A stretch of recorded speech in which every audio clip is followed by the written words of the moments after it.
What's going on, people? Welcome back to 10 Talks Football. Man United have just beaten Leicester City. In fact, no, let me rephrase.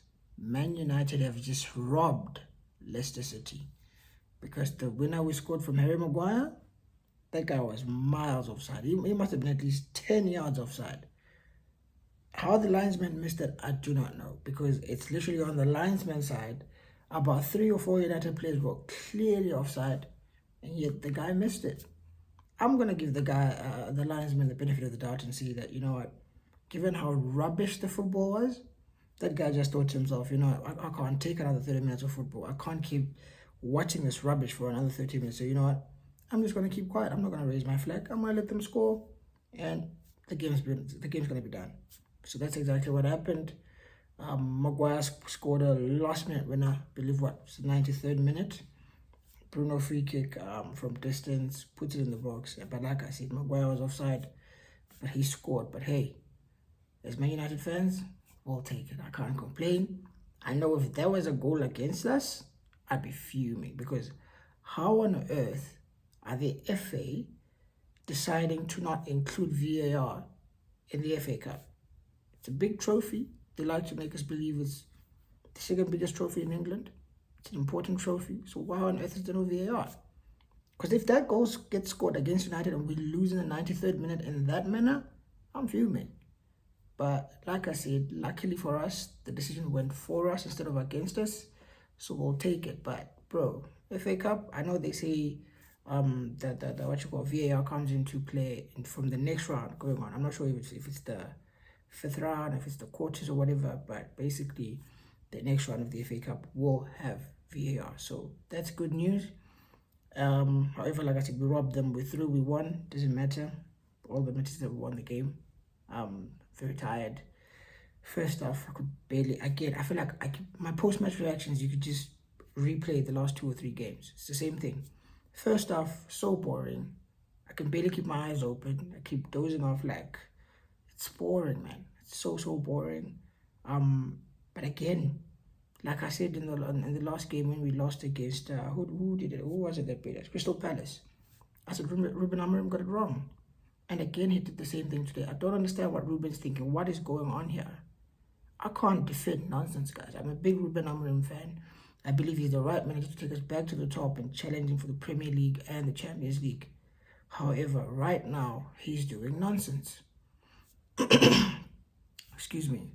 This is the very same guy who I spent the entire January window defending, saying that he needed 2 new fullbacks. Granted, he only got 1, a left wing back in Patrick Dogu. But for some weird reason, Amorim decides to start him at right wing back and play that idiot stepchild of his, Diogo Dalot, at left back. It doesn't make sense. Dalot's been rubbish all season. What are you doing? One of the biggest downfalls of Erik ten Hag was favoritism. And Amorim is doing it. I don't care what anyone says. He is doing it with Bruno Fernandes and Diogo Dalot. Just because they are Portuguese doesn't mean you have to play them every game, bro. Bruno Fernandes today, apart from the goal which he set up in the last minute, what else did he do? Absolutely atrocious. Kept giving the ball away. He couldn't string 2 passes together. He was rubbish. But the main focus here is the wing-back situation, which Amorim is to be blamed for. You asked for a left wing-back. We got you a left wing-back. You play him at right wing-back. Ahmad can do it. Dogu doesn't seem to be able to do it. And what you do is when you play a left wing-back at right wing-back and a right wing-back at left wing-back, Dalot gets the ball. He wants to cut back into the pitch.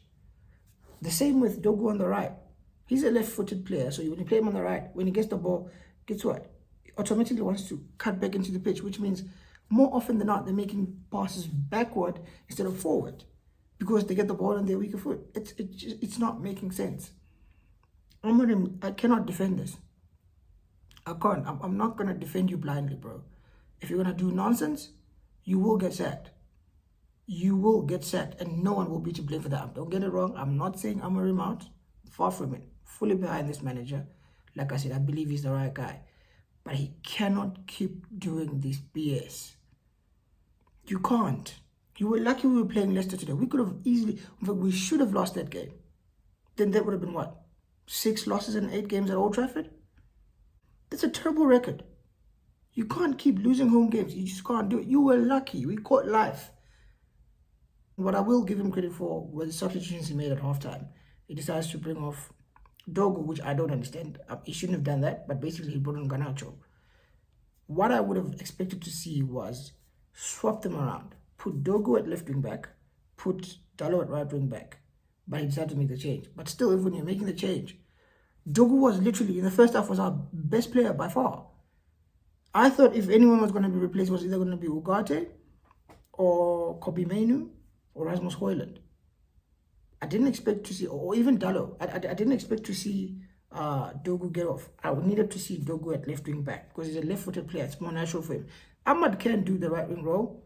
He's a special player, so he can do it. But bro, I'm not trying to see this nonsense again of Dalot at left wing back. He can't do the role. He just can't do it. So Amorim needs to stop this nonsense and play players where they need to play. Stop trying to do this nonsense whereby you try and put square pegs in round holes. It doesn't work. So it's like I said, we can only defend you so much, brother. You need to deliver. And as much as you didn't get enough players, you can't be making moronic decisions. But anyways, as I said, halftime, to be fair to him, he came out, made changes. He made the wrong sub, according to me. I didn't think Dogo should have come off as our best player. However, the player whom he did bring on, Alejandro Garnacho, he did well. Because he basically moved Ahmad from the right wing 10 to the right wing back, put Kobio from the left wing 10 to the right wing 10, and put Garnacho on the left wing 10. And to be fair to Garnacho, I still don't rate him that much. Very frustrating. But he does what I always say. I've always said the best Garnacho you will see in a Man United shirt is a Garnacho coming off the bench as an impact sub against tired legs. And that's exactly what we saw in the second half. He was very bright. He created chances for the teammates. Of course, there was that one time where he basically had the ball, basically one-on-one. All he has to do is cut it back. He's got, I believe it's Ahmad and Højlund, and he chooses to be selfish and just shoot. That was the irritating and annoying part I don't like about Garnacho. Players who run with their head down irritate the life out of me. Look up, get your head up, and look for your teammates, and you become a better player instantly. But anyways, Garnacho was a breath of fresh air. The first goal, the equalizer, came from him. Joshua Zirkzee came off the bench as well around the 65th minute. Funny how when Zirkzee came off the bench, the team actually started to play better, because first half we were absolutely rubbish. It was all Leicester. Second half, from around the 60th minute, the team started to play well. And it's a common theme. Zirkzee was on the pitch. He did well. I get it's just Leicester, but facts are facts. As soon as he came onto the pitch, we started to play better football. And guess what? Garnacho crosses into the box. That idiot Rasmus tried to flick it, deflected back to Zirkzee, who basically had a tap in. We'll take that 1-1. And like I said, Bruno long range free kick. And then Maguire from 10 miles in front, basically offside. He scores. So can't complain about that, and we'll take it really. But yeah, man, all in all, the game was poor, very boring to watch. I need Amorim to change his ways, and we need to start playing better football, because this is absolutely rubbish. But anyways, I'm tired, I'm going to sleep. Let me know what you guys think in the comment section, and if you haven't already, please like the video, share the video, subscribe to the channel, and I'll see you guys soon. Peace.